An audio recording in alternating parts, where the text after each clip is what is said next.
Here's another episode of Godly Play.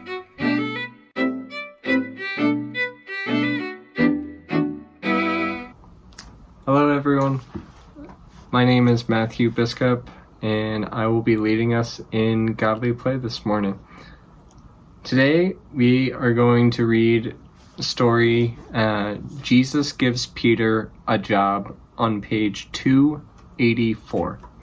I'm going to briefly pray and then we can begin. Dear Lord, thank you so much for giving us the story. Thank you for letting us learn about you. And please be with us during this time. Okay. The story is Jesus Gives Peter a Job, based on John chapter 21, verses 15 to 19. Have you ever been given a difficult job? Were you afraid you wouldn't be able to do it? In this story, Jesus gives Peter a job to do, but it is important work for God.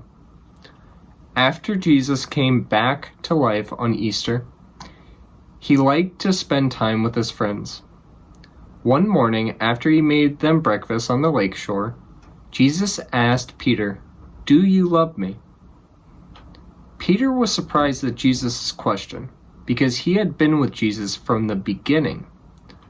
"Yes, Jesus, I love you," said Peter. "Feed my sheep, the people I love," Jesus said to Peter. Then Jesus asked a second time, "Peter, do you love me?" "Yes, Jesus, I love you very much," Peter answered. Jesus told him again, "Take care of my sheep, the people I love."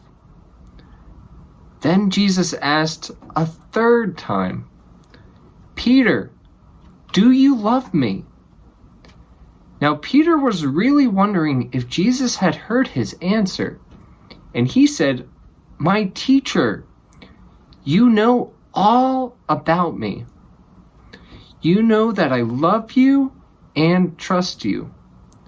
Feed my people, the people I love," said Jesus.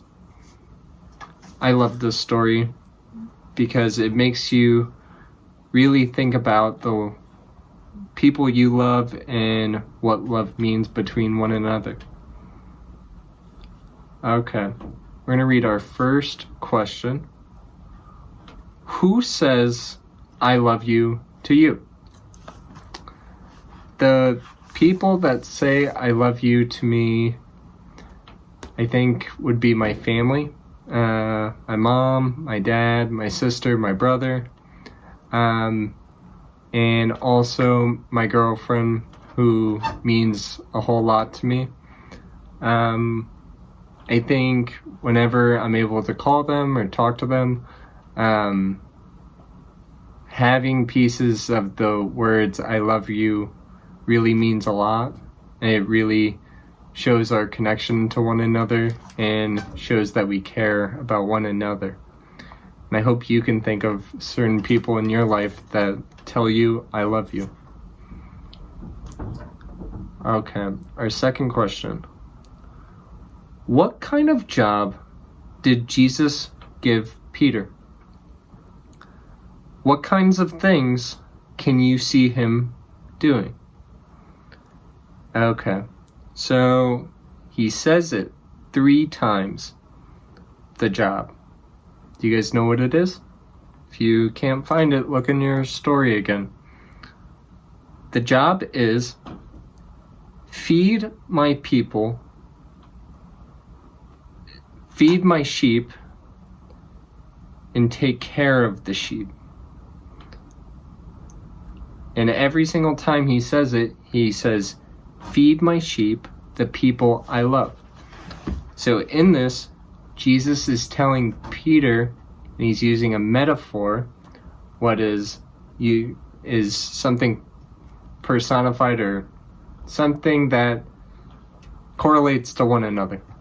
or using an analogy of saying that the sheep, thinking of sheep, it's not really thinking of his sheep, it's thinking of his people, the people he loves when he's gone.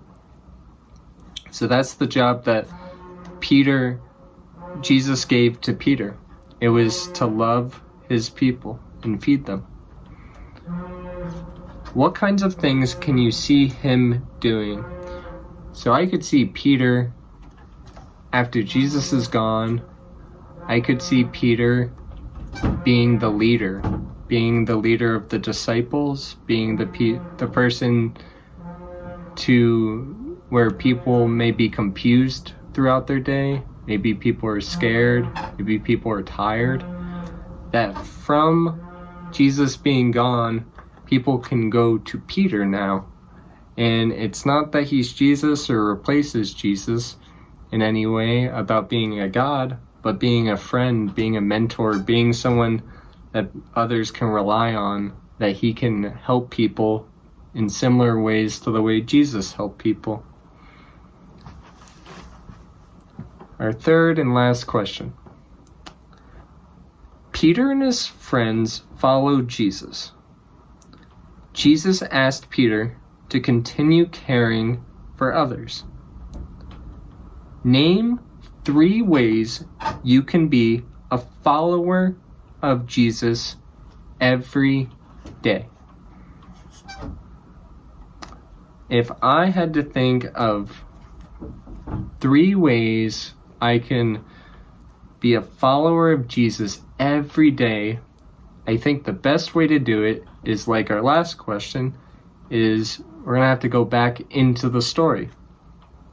So as we're seeing the story, you keep seeing this phrase that feed my sheep, take care of my sheep. It's maybe a way is helping people with food, because not everyone has a mass amount of food that they can have every day. Maybe it's just loving others, loving people for who they are, not by their actions, but by loving them. The way of sitting down, talking with them, listening to them. It seems like that's what Jesus and Peter had as a relationship as friends. And a third and final one, I think it's similar to the way Peter says on his last line, "You know that I love you and I trust you." I think having trust in other people, believing in other people, and being for others, I think that goes a long way too. And I love this story because I think it teaches us that we may say words like, "I love you," or you may say similar phrases, but what does that mean? And maybe that's something to think about. That these aren't just words, maybe they actually mean a lot and can really mean a lot and help a lot of other people.